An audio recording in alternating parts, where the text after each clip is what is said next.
하나님의 간곡한 당부. 다시 한번 하나님의 간곡한 당부.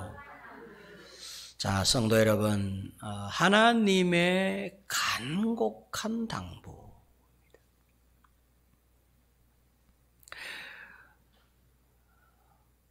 간곡한 당부는 하나님께서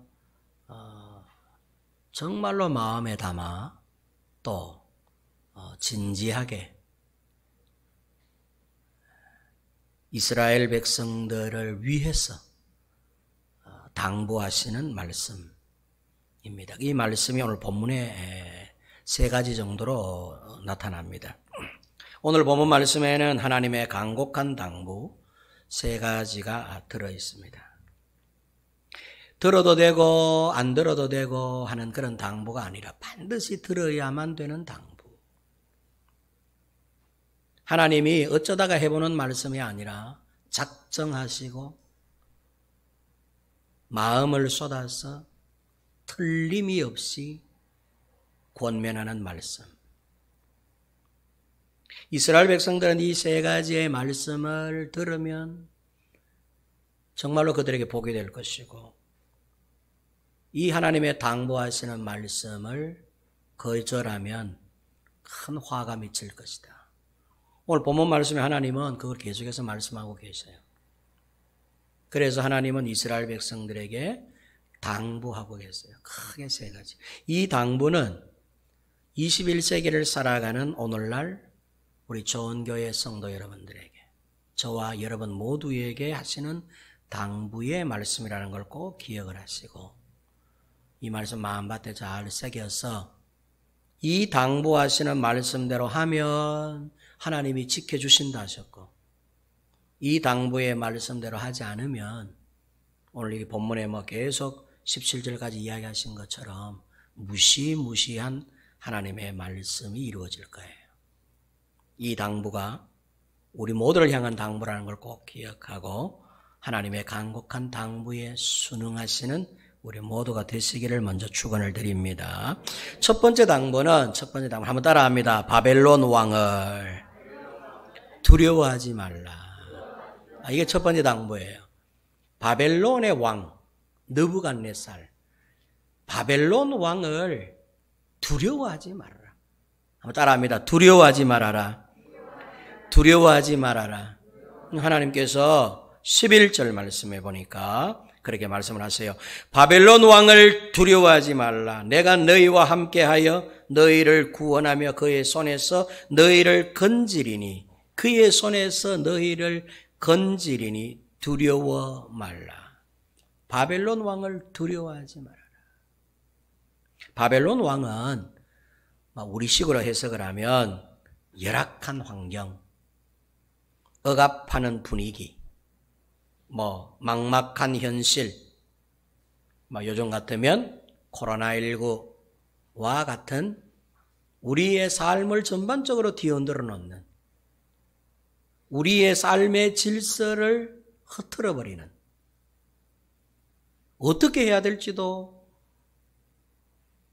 모르는 지경에 이르게 하는, 코로나19는 그야말로 우리의 모든 삶의 전반을 뒤흔들어 놓았어요. 그와 같은 열악한 환경이나 또는 억압하는 환경, 무시무시한 환경, 막막한 상황 이런 걸 말한다고 보면 됩니다. 하나님은 그걸 두려워하지 말아라. 바벨론 왕을 두려워하지 말아라. 바벨론 왕은 이스라엘 백성들을 억압하고 이스라엘 백성들을 못 살게 굴고 이스라엘 백성들의 생활 패턴을 바꾸어버리고 정상적인 그들의 실생활을 바벨론식으로 맞추어가게 하고, 그러니까 바벨론은 그야말로 군림하는 왕으로 이스라엘 백성들을 억압하는, 이스라엘 백성들이 감당할 수 없는 그런 어떤 거센 억압이죠. 그런 어떤 두려운 환경이라 할 수 있습니다. 그런 바벨론 왕을 두려워하지 말라. 당시 바벨론은 강대국 아수르를 멸망시키고 세계 최강국으로 부상한 나라였습니다. 그리고 주전 586년 바벨론 왕 느부갓네살이 예루살렘을 점령하고 유대 나라를 통치합니다. 역사학자 요세푸스에 의하면 그 당시 참상을 기록하고 있는데 불지르고 사륙하고 온갖 약탈은 물론 수많은 사람들이 포로로 끌려갔고 나라 전체가 없어지는, 결국 이스라엘의 왕 시드기야 왕도 포로로 끌려가 노예가 되는 그런 어떤 지경에 처할 만큼 이스라엘의 패망을 가져온 왕이 바벨론 왕이었어요. 그러니까 이 바벨론 왕 느부갓네살이 통치하면서 이스라엘 백성들은 또 한 번 약 한 70여 년의 노예 생활을 하게 됩니다. 70년 동안 옴짝달싹도 할 수가 없었어요. 바벨론 왕의 억압하에 그들의 모든 일상생활은 무너지고 정상적인 생활은 흐트러지고 결국 바벨론 왕의 굴림과 그의 억압 속에 고통을 받는 그런 세월들을 보내야 했습니다. 그런데 하나님께서는 그런 바벨론 왕을 두려워하지 말라는 거예요. 두려워할 수밖에 없는 환경인데 두려워하지 말라라고 하나님께서 말씀합니다. 왜? 결국 바벨론 왕 느부갓네살은 주전 562년에 죽습니다. 바벨론 왕 느부갓네살의 뒤를 이어 왕이 된 에윌 무라닥도 죽습니다.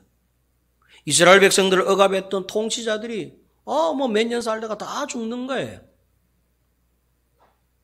이는 곧 살아계신 하나님을 두려워해야 되지, 시간이 되고 세월이 되면 죽는 그런 사라지는 그런 세상의 호령자 바벨론 왕을 두려워하지 말라는 메시지인 것입니다.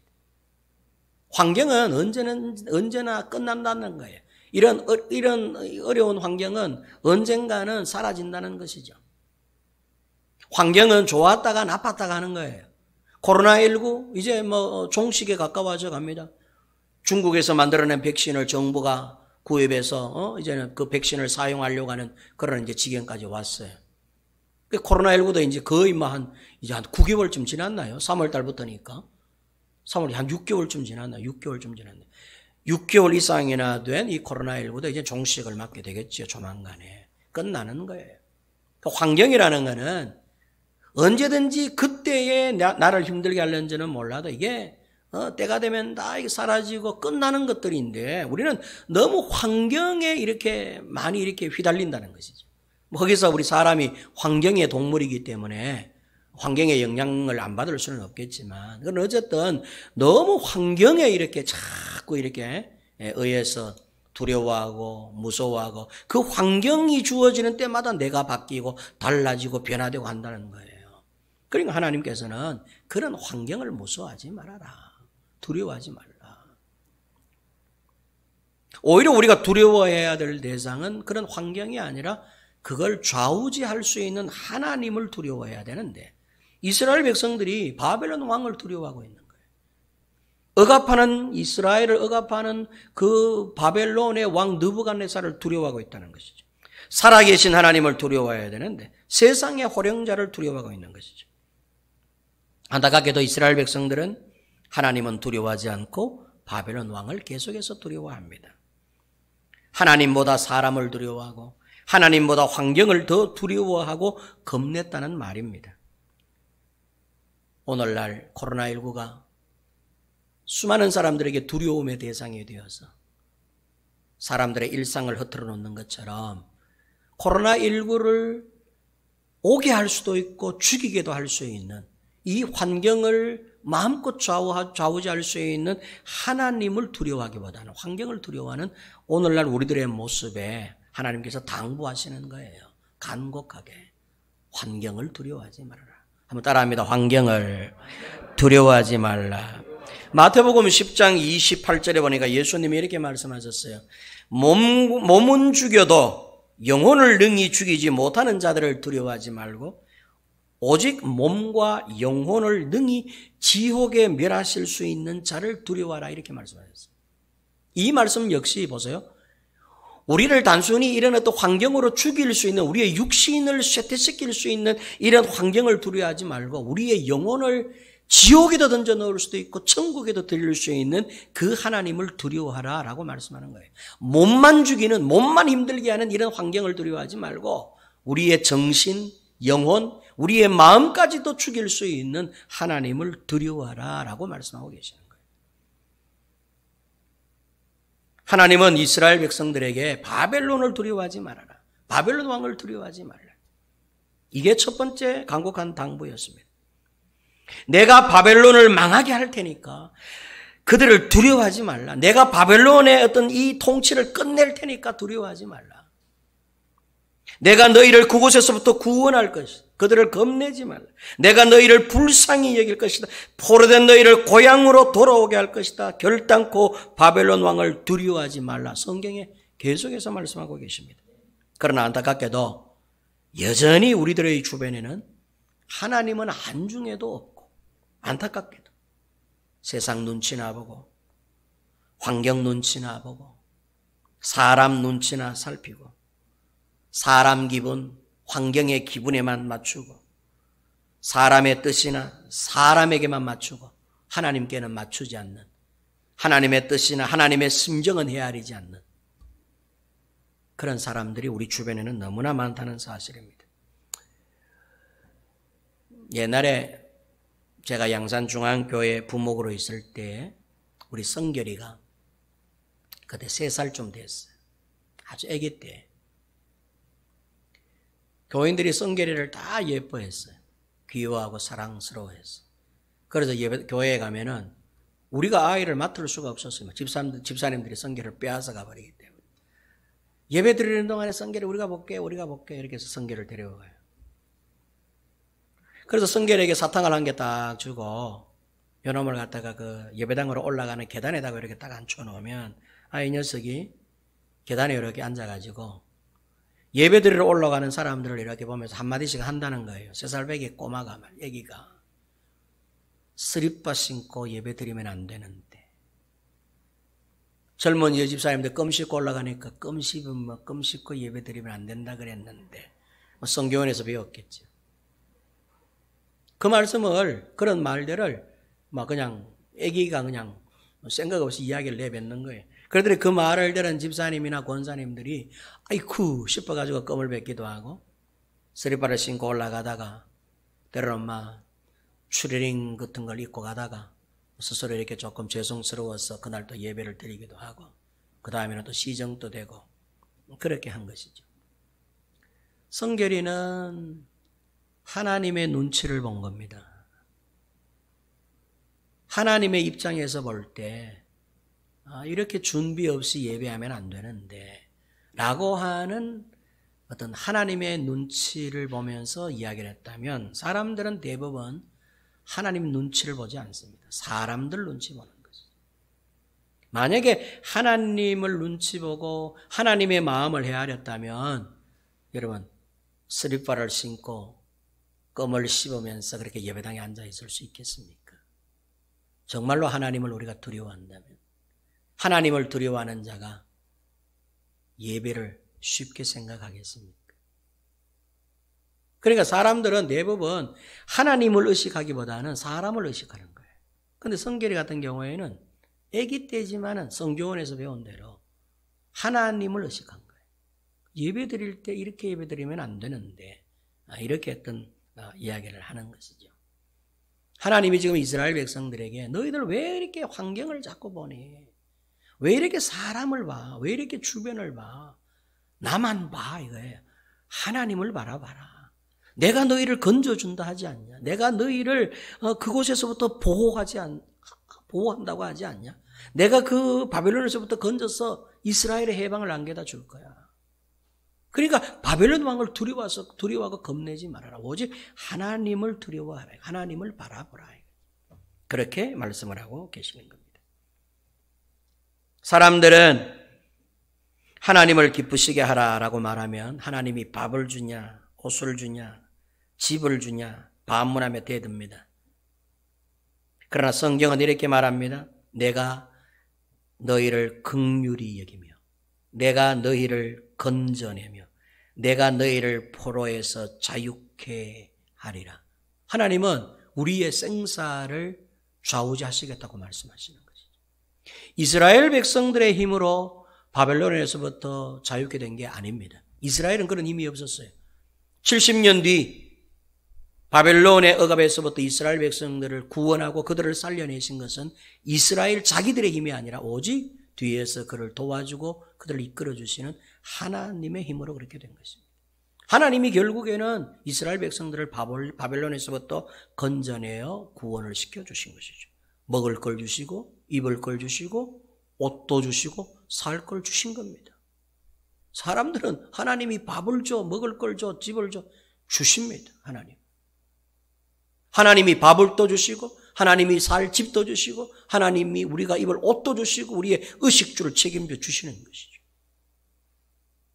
그런데도 사람들은 아니 교인들조차도 하나님이 밥을 줘, 먹을 걸 줘, 살 길을 마련해 줘.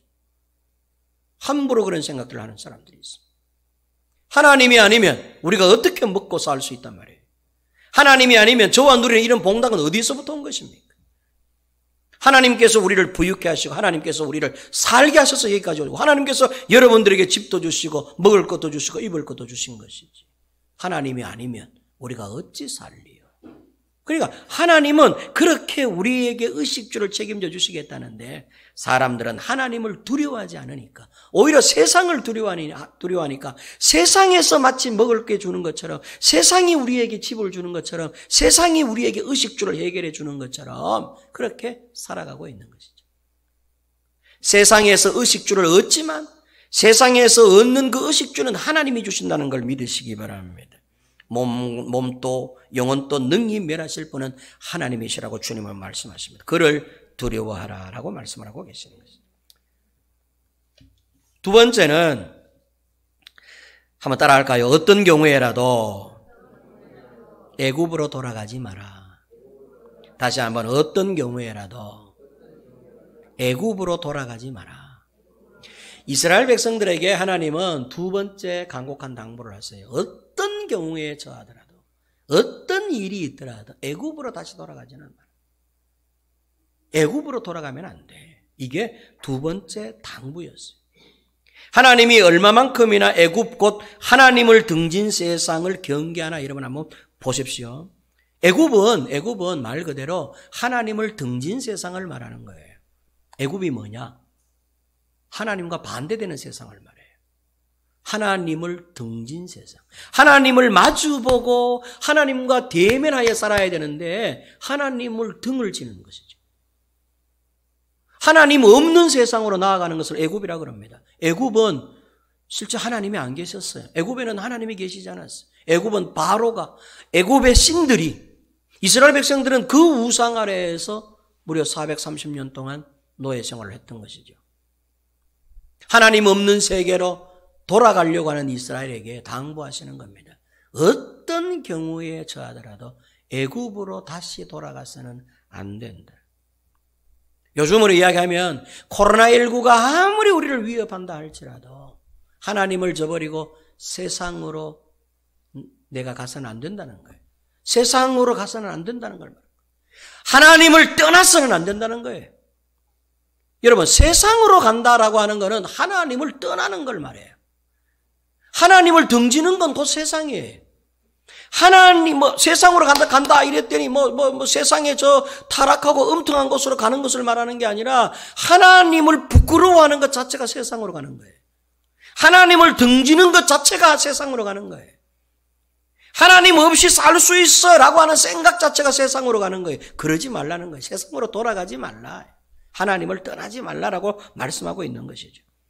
자, 성경을 보니까 이렇게 기록합니다. 14절을 보니까 전쟁도 없고 기근도 없는 애굽 땅으로 들어가 거기 거하리라 하면 잘못되리라. 이스라엘 백성들이 그런다는 거예요. 와, 생각해보니까 애굽은 지금 전쟁도 없고 기근도 없는 땅인데 애굽으로 들어가 살리라. 이스라엘 백성들끼리 말한다는 것이죠. 그러면 하나님께서 뭐라 그러냐? 애굽 땅으로 들어가면 너희는 잘못되리라. 선악과를 따먹으려고 선악과를 눈앞에 두고 혼돈하는 사람에게 선악과를 따먹으면 죽는다 분명히 경고하셨죠. 안 믿었어요, 사람들이. 선악과를 따먹었습니다. 결국 어떻게 됩니까? 죽음이 찾아온 것이에요. 하나님은 이스라엘 백성들의 너희가 애굽 땅으로 만약에 들어가 거기 거하리라 하면 잘못될 것이다. 죽으리라라고 하는 말씀처럼 경고하고 계세요. 15절을 보면 이렇게 기록합니다. 너희가 만일 애굽에 들어가서 거기 거하기로 고집하면 16절 17절 그 결과를 설명해 줍니다. 칼이 애굽 땅으로 따라가 너희를 칠 것이다. 기근이 애굽으로 급히 따라가 너희에게 임할 것이다. 그리고 너희가 거기서 죽을 것이다. 만일 애굽으로 기어이 들어가겠다고 고집하면 칼과 기근과 연병에 죽을 것인즉 내가 그들에게 내리는 재앙을 벗어날 수 없을 것이다. 19절을 보니까 너희는 애굽으로 가지 말라. 하나님께서 이제 고민하고 계시는 것이죠. 만약에 너희가 다시금 애굽으로 돌아간다면 좋다. 애굽으로 돌아간다면 내 재앙이 너희를 따라갈 것이다. 애굽을 친 나의 그 번뜩거리는 이 칼이 애굽에 따라가서 그 칼질을 하게 될 것이다. 전염병이 생겨서 질병이 생겨서 애굽에 있다 할지라도 거기서 죽을 것이다. 하나님은 이스라엘만 통치하고 다스리시는 분이 아닙니다. 애굽도 통치하고 애굽도 다스리시는 분입니다. 아멘입니까? 그러니까 하나님은 교회만 다스리시는 분이 아니에요. 교회 밖도 다스리시는 분이에요. 우리가 하나님을 등진다고 해서 등질 수 있는 게 아니에요. 하나님은 등진 세상 거기도 간섭하시는 분이기 때문에. 근데 사람들이 하나님을 너무 몰라. 하나님은 교회 안에만 갇혀져 있고 교회만 보호하고 교회만 통치하고 교회만 다스리고 치리하시는 줄 알고 있죠. 천만의 말씀. 하나님이 만 세상을 다 다스리는 거예요. 하나님이 교회뿐만 아니라 교회 밖도 다스리는 거예요. 이 세상 정부는 누가 다스리고 있느냐? 하나님이 다스리는 거예요. 저 북한 땅은 누가 다스리는 거냐? 하나님이 다스리고 계시는 거예요. 애굽은 누가 다스리느냐? 애굽은 애굽의 신들이 다스립니까? 바벨론은 바벨론의 신들이 다스립니까? 천만의 말씀. 신이 있기는 합니까? 애굽의 신이 살아있기는 합니까? 바벨론의 신이 살아있기는 합니까? 진짜 그들이 살아있는 신들이라서 자기네 나라들을 책임집니까? 여러분, 살아계신 신은 하나님밖에는 없어요. 그래서 하나님께서 통치하시는 거예요. 살아계신 하나님이 유일한 여호와 하나님이 있으니까, 신이 있으니까 그분이 애굽도 다스리고 바벨론도 다스리고 이스라엘도 다스리는 것이죠. 근데 사람들은 하나님은 하나님 앞만 다스리고 하나님 등 쪽은 못 다스리는 줄 알고 있는 거지. 천만의 말씀. 하나님을 등지고 애굽으로 간다 할지라도 나의 진노의 칼, 분노의 칼이 애굽으로 따라가서 애굽을 초토화시켜 버리겠다고 막 이거 경고하고 계시는 것이죠. 그만큼 하나님은 이스라엘 백성들이 애굽으로 가지 않기를 바라고 계시는 거예요. 애굽으로 돌아가지 마라. 아무리 힘들고 아무리 어렵고 아무리 막막하다 할지라도 다시 세상으로 가, 즉 나를 등지지는 말아라라고 말씀하고 계시는 겁니다. 이스라엘 백성들에게는 당시 애굽만이 피난처요, 애굽은 양식이 넉넉하고 물이 풍족한 곳이요, 살 수 있는 곳이라고 생각을 했습니다. 그래서 애굽으로 이민 가자고 여론이 일기 시작한 것이, 하나님은 어떤 경우에라도 애굽으로 가지 마라라고 여론화하고 있는 사람들을 말리고 계시는 것입니다. 이스라엘 백성들 사이에 여기는 얼마나 척박하고 여기는 현재 얼마나 살기에 막막한가, 애굽은 얼마나 풍족한가, 풍족한 곳으로 돌아가자, 이스라엘 백성들이 그렇게 말했다는 거예요. 그랬더니 하나님께서 막아서서 돌아가지 말아라. 애굽으로 가면 애굽이 너희를 억압하고 너희를 못 살게 구는 게 아니라 내가 그렇게 하겠다. 내가 애굽으로 따라가서 그곳에서 너희를 멸절시키겠다는 거예요. 애굽으로 가지 마라.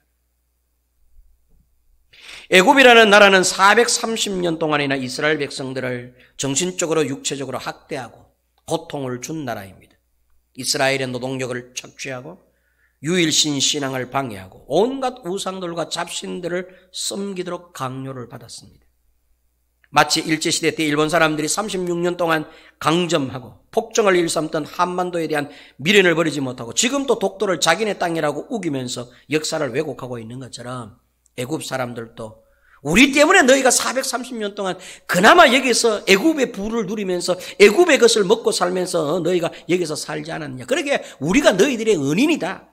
우리가 너희들의 보호자다. 애굽이 이스라엘을 지키는 것이다. 애굽이 너희를 먹여 살리는 거야. 세상이 너희를 먹여 살리는 거야. 라고 애굽이 그렇게 유혹을 한다는 것이에요.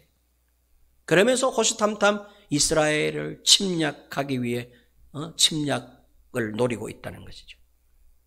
이스라엘 백성들 가운데에도 지금 현재 살고 있는 이 상황이 너무 척박하고 너무 힘드니까 다시금 애굽의 그 풍요로움으로 돌아가자라고 이스라엘 백성들이 말하니 하나님께서 애굽으로 가지 말아라.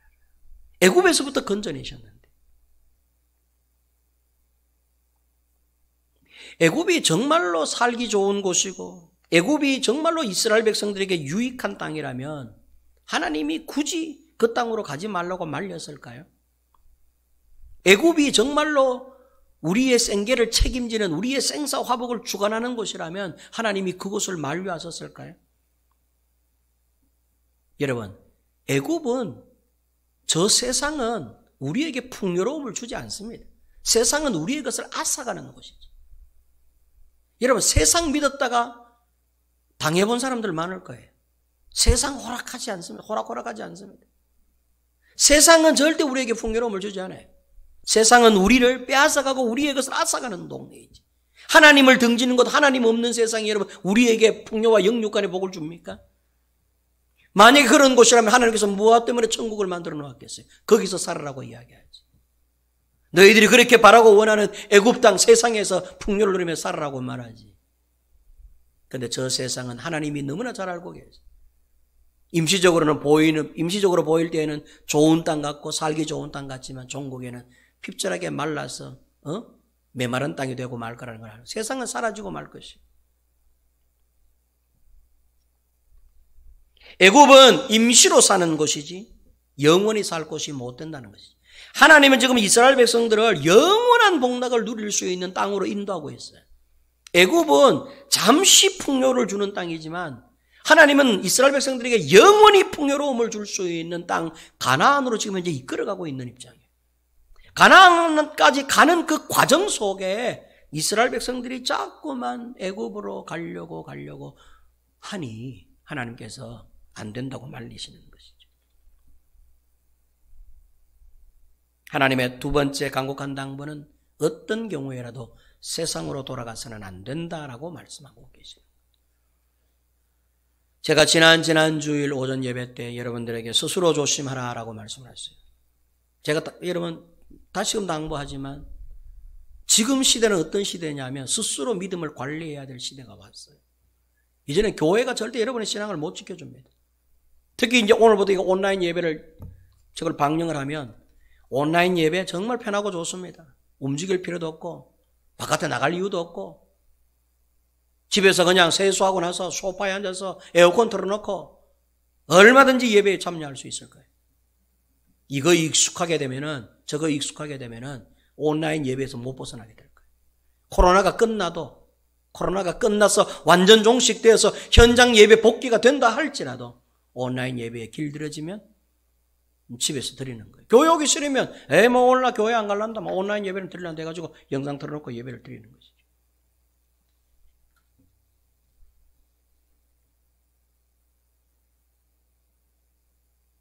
정말로 우리가 온라인 예배를 드릴 때에도 그곳에서 여기에서 현장에서 예배하듯이 차려입고 일어서고 앉고 교동문하고 하나님의 면전이라고 하는 분명한 의식을 갖고 예배에 동참한다면 온라인 예배도 크게 염려 안 해도 될 거예요.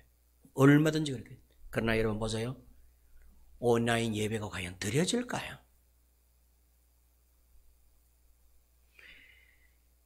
코로나19 때문에 나는 현장 예배에 참석할 수 없습니다 라고 말하는 사람들이 온라인 예배를 지금 드리고 있을까요? 몇 프로나 되겠습니까?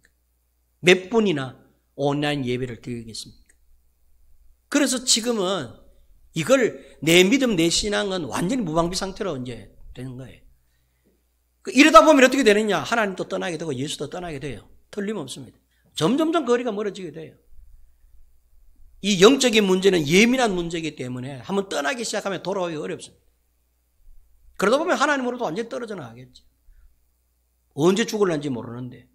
그러다가 100년까지 산다는 보장이 있으면은 막 100년이라는 세월이 아직 남아있기 때문에 뭐 그 상간에 막 이렇게 변화도 되고 다시 돌이키면 되겠지만 오늘 죽을는지 내일 죽을는지 모르는데 하나님을 떠나 있다가 숨이라도 거두기 시작하면 끝나는 겁니다. 그래서 지금은 어떤 시대냐? 자기가 자기 신앙을 관리해야 될 시대가 온 거예요. 내가 내 신앙을 지키지 않으면 누구도 지켜줄 수가 없어요. 제가 지난주 말씀드렸듯이 양산중앙교회 저 큰 예배당에 교인 한 명도 없어요. 지금 이제 우리는 그래 이만큼이나 됐죠. 저기는 100% 온라인 예배예요. 그 큰 예배당 1000명이 들어갈 수 있는 예배당 교인 한 명도 없어. 지금 이 오전 11시 예배에 전부 영상으로 들어가지고 예배를 드리는 거죠. 코로나19가 얼마나 무섭길래.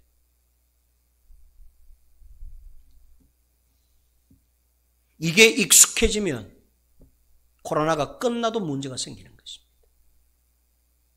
개인 예배가 익숙해지기 시작하면 그게 편하고 좋은 거예요. 그러면 혼자서 마음대로 신앙생활하고 혼자서 마음껏 뭐 생각하고 예상하고 판단하고 이렇게 하겠죠. 저는 만약에 코로나19가 끝난다면 온라인 예배 중단할 거예요. 유튜브 링크 없애버릴 거예요. 현장에 와서 예배 드려야 해요. 그런 생각도 갖고 있습니다. 왜? 자기 관리를 해야 되기 때문에. 물론 개인적으로 스스로 신앙을 관리할 수 있으면 천만다행이지만 말씀드렸다시피 과연 그렇게 할 수 있는 분이 과연 몇 분이나 될까? 솔직하게. 자기가 자기 신앙 관리를 스스로 못하겠으면 교회 와라 이거야. 예배당에 왔어. 여기서 함께 공동으로 믿음 생활하고 여기서 그나마 여러분 보세요. 여러분들이 집에서 예배 드리기 위해서 차려입고 머리에 무스 바르고 화장하고 이렇게 오는 이런 자기 관리가 필요한 거예요. 개별적으로 집에 있으면 그러지 않아도 되겠죠. 아무 옷이나 입어도 되고 편한 대로 양복 입고 앉아 있겠습니까? 그렇게 하시는 분들도 소수 있겠지만 그래서 하나님은 당부하는 거예요. 세상으로 돌아가지 마라.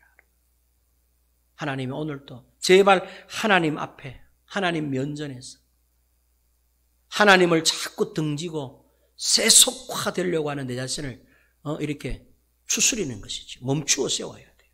다시금 하나님께로 방향을 돌려야 되는 것이죠. 이스라엘 백성들 분위기는 이 땅을 떠나 애굽으로 자꾸 가려고 하는 분위기였습니다. 그랬더니 하나님께서 어떤 경우에라도 애굽으로는 가지 마라. 만약에 애굽으로 간다면 내가 따라가가지고 애밀 것이라고 말하고 있는 거예요. 하나님께서. 애굽으로 간다면 내 칼이 애굽으로 가서 너희를 휘두르게 만들어버릴 것이다. 애굽에서 너희를 진멸시킬 것이다. 하나님께서 이렇게 노하셔서 말씀을 하고 계시는 것이죠. 세 번째 당부는 한번 따라할까요? 끝까지 이 땅에 머물라. 자, 이게 중요해요. 하나님은 세 번째 끝까지 여기 있어라. 끝까지 이 땅이 어딥니까? 하나님의 품, 교회의 품, 은혜의 자리, 이 자리에 있으라는 거예요. 네? 코로나19가 아무리 우리를 위협해도 코로나19와 같은 이 애굽왕, 이 바벨론 왕이 아무리 우리를 억압해도 우리는 누구 앞에 누구에게 있어야 되느냐면 하나님 앞에 하나님과 함께 있어야 된다는 거예요. 이 땅에 머물라라고 말씀해요. 10절 말씀에 이렇게 기록합니다. 너희가 이 땅에 여전히 거하면 내가 너희를 세우고 헐지 아니하며 너희를 심고 뽑지 아니하리니 이는 내가 너희에게 내린 재앙에 대하여 뜻을 돌이킴이니라 라고 말씀하고 계십니다.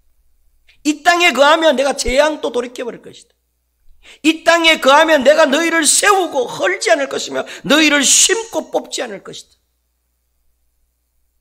이 땅, 곧 하나님이 지금 같이 하고 있는 이 세상, 하나님이 같이 지금 현재 머물고 있는 우리와 함께하고 있는 바로 이 자리, 하나님과 함께하고 있는 이 하나님의 품을 떠나지 말고 오히려 이 품 안에 거하라라고 말씀하고 계십니다. 가나안 땅은 어디입니까? 가나안 땅은 하나님의 안식처를 말합니다. 중동의 한복판 생선의 눈과 같은 곳에 위치한 하나님의 믿음의 조상 아브라함에게, 이삭에게, 야곱에게 틀림없이 주시겠다고, 영육간의 그 영원한 영생을 누리게 해주시겠다고 약속하셨던 그 땅, 곧 축복의 땅입니다. 조상들의 뼈가 묻힌 곳, 조상들이 물려준 땅, 하나님의 성전이 세워져 있는 땅, 즉 하나님이 그곳에 계신 곳을 한마디로 말하는 것입니다. 하나님이 함께하고 있는 자리, 하나님과 늘 같이 해주신 자리, 하나님이 늘 함께 해준 바로 그곳을 떠나지 말라. 그곳에 오히려 머물러 있으라 라고 말씀하고 계십니다. 여러분, 이스라엘 백성들이 애굽을 떠나 광야로 나온 이유가 예배하기 위해서였습니다. 모세를 통하여 애굽왕 바로왕을 설득할 때 애굽왕 바로가 물었어요. 왜 그렇게 나가려고 하니? 너희들 왜 애굽 땅에 여기서 살면 되는데 왜 애굽을 떠나 자꾸 광야로 가려고 하느냐? 했을 때 모세가 하나님의 말씀을 그에게 전달한 적이 있었습니다. 내가 이스라엘 백성들, 나의 백성들을 광야로 이끌고자 하는 것은 거기서 제사를 받기 위함이라고 그랬어요. 예배를 받기 위함이라. 그래서 여러분, 우리가 이 예배를 쉽게 생각하면 안 돼요. 구약에서는 하나님이 출애굽, 여러분 구약과 신약을 나누자면 구약은 출애굽 사건이 굉장히 큰 사건입니다. 이게 구원의 사건을 말하는 거거든요. 구속사적으로 보면 출애굽 사건은 구원을 한마디로 설명하는 사건이에요. 하나님께서 왜 이스라엘 백성들을 저 세상으로부터 건져내어서 젖과 꿀이는 땅 천국으로 데려오기까지 하나님께서 그 가운데 광야에서 함께 사시면서 그들에게 뭘 요구하셨느냐 할 때 거기서 그들로 하여금 제사를 받기 위해, 예배를 받기 위해서는 하나님만이 신이시며 하나님만이 우리의 구원자이십니다. 하나님만이 우리의 하나님이십니다. 라고 하는 하나님만이 이 땅의 주인이요 내 생명의 주인이라고 하는 인정을 받으시고자 하는 그 예배를 받고자 광야로 데리고 가겠다는 거예요. 그걸 바로왕에게 말한 적이 있어요. 예수님은 예배전에 여러분들에게 말씀드린 것처럼 신령과 진정으로 예배하는 자들을 찾으시니라 하면서 하나님은 지금 또 예배자를 찾는다라고 말씀하고 있어요. 이처럼 예배자를 찾고 계신다고 말하고 있는데 우리는 예배를 너무 쉽게 생각해요. 여기 있어 현장에서 드리는 교회에서 드리는 예배든 가정에서 지금 이제 5년 상으로서 예배 드리는 자의 심정이 신령과 진정으로 예배하는 자가 돼야 그런 사람을 찾고 계신다는 거예요. 예배당을 찾는 게 아니에요. 교회를 찾는 게 아니야. 이런 어떤 성전의식을 찾는 게 아니야. 지금은 예배하는 자, 신령한 성도 한 사람 한 사람을 찾고 계신다는 것이죠. 이제는 그런 때가 온 겁니다. 구원받은 사람들의 이제 막바지가 이제 그 수의 막바지에 이제 도달하는 것이죠. 하나님을 예배하는 자리, 하나님을 쳐다보는 자리, 하나님을 바라보는 자리, 하나님이 간섭해 주시는 자리, 하나님과 함께 그 안에서 이야기하는 자리, 하나님 안에 있는 이곳에서 너희가 거하면 이라고 말씀하고 계시는 거예요. 너희가 이 땅에 거하면이라고 하는 이 땅이 바로 그런 의미입니다. 사도행전 27장을 보면 사도 바울을 태우고 로마로 향해하던 알렉산드리아 호가 있습니다. 거센 풍랑을 만나서 파선 위기에 처하게 됩니다. 그 배 안에는 몇 명이 타고 있었느냐? 바울을 포함한 276명의 사람들이 알렉산드리아호의 배 안에 타고 있었어요. 근데 배가 이제 막 파선하기 직전 너무나 거센 풍랑에서 거기다가 또 이제 막 암초에 부딪히고 막 이래갖고 배가 가라앉기 일보 직전. 막 배가 이제 그야말로 막 뒤집어지기 일보 직전. 그때 여러분 사도 바울이 한 말을 기억하십니까? 이 배를 떠나지 말라 라고 말씀하셨어요. 이 배를 떠나면 다 죽을 것이다. 이 배를 안 떠나기 위해서 물건들을 전부 다 밖으로, 다 바다 밖으로 전부 다 집어던졌어요.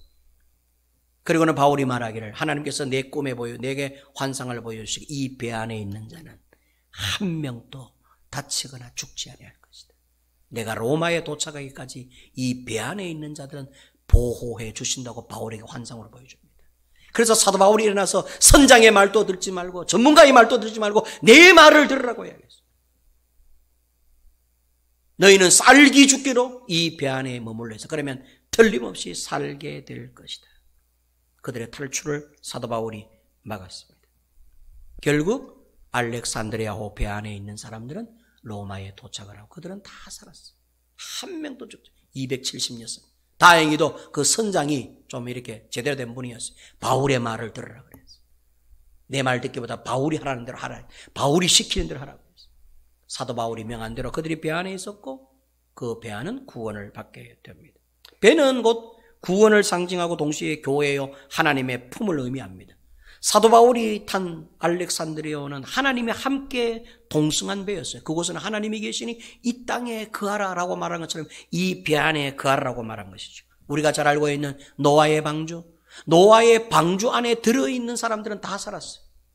물론 그 안에 들어간 사람이 소수여서 안타까운 사실이었지만은 방주 안을 벗어나면 죽는 거예요. 방주 안은 곧 하나님이 계신 곳, 하나님이 임재해 계신 것을 상징하는 거예요. 하나님이 함께하는 자리를 떠나지 말고 오히려 너희는 하나님과 함께하는 그 자리에 거하라. 그러면 내가 너희를 심어놓고 뽑지 않을 것이며 너희를 다치지 않도록 해주시고 하나님께서 약속하고 계시는 이게 10절 말씀에 기록된 말씀입니다. 현대인들의 특징 중 하나는 이동성이라고 그럽니다. 잘 옮겨 다닌다 그래요. 듣기로는 이민교회 교인들 가운데는 무려 20번 이상이나 교회를 옮긴 사람들도 있다 그럽니다. 습관처럼 교회를 옮기는 것이죠. 형평상 이동하는 것이라면 문제가 없겠지만 습관적으로 떠돌이의 어떤 신앙을 갖고 이곳저곳 옮겨 다니면 그 영혼은 위험한 영혼이 되고 마는 것입니다. 성도 여러분, 결론을 말씀드리면 우리는 어떤 경우에라도 예수님을 떠나면 안 됩니다. 어떤 경우에라도 하나님의 품을 떠나면 안 되는 것입니다. 어디에 머물러야 되느냐? 하나님 품 안에 머물고 있어요. 하나님과 함께 살아야 돼요. 아멘입니까? 아멘입니까? 바벨론 왕 환경을 두려워하지 말아라. 세상으로 다시금 돌아가지 말아라. 오히려 나와 함께 여기 있자 이거예요. 하나님께서 나와 함께 살자. 하나님 내가 너희와 함께 살아줄 테니까 내가 있는 이곳에서 너희가 영원히 거하면 이곳이 너희가 볼 때 아무리 열악하고 너희가 볼 때 아무리 살만하지 않는 세상 같다 할지라도 내가 여기에 있다면 이곳이 곧 빈들이 아닌 5,000명을 배불리 먹은 예수님이 그곳에 계신 그곳이 풍요로운 마을이 된다는 것이죠. 예수가 거기 있기 때문에 풍요로운 마을이 되는 것이죠. 그들이 풍요로운 마을로 옮겨서 풍요로움을 경험한 게 아니에요. 예수님이 빈들에 계셨기 때문에 그 빈들은 그야말로 배불리 먹고도 남는 풍요로운 마을이 되고 만 것이죠. 하나님께서 그걸 보여주시는 거예요. 내가 너희와 함께 살고 있는 이곳에 너희가 머물러 있고 여기서 거하여 살면 내가 너희를 보호해 주겠다라고 약속하고 계십니다. 저와 여러분들은 영원토록 어떤 환경 가운데에도 하나님과 함께 사시는 우리 모두가 되시기를 주님의 이름으로 축원합니다. 은혜로우신 하나님 아버지 감사합니다. 하나님 아버지, 하나님의 이 간곡한 세 가지 당부를 저희 마음밭에 잘 새겨서 순종하며 살게 하여 주시옵소서. 애굽을 두려워하지 말게 하여 주시옵소서. 우리의 신앙을 흐트러놓는 이 코로나19와 같은 이 애굽의 환경을 두려워하지 않는 우리 좋은 교회 성도들이 되게 해 주시옵소서. 어떤 경우에라도 아무리 힘들어도 하나님을 등지는 세상으로 돌아가지 않게 하여 주시옵소서. 우리는 하나님이 살고 계시는 이곳, 나와 함께 하고 계시는 그 하나님 앞에 그 면전에 그곳에 영원히 거하면서 사는 하나님과 같이 사는 좋은 교회 모든 성도들이 되게 하여 주시옵소서. 예수님의 이름으로 기도하옵나이다. 아멘. 배회 찬송 행복 찬양 드리겠습니다. 화려한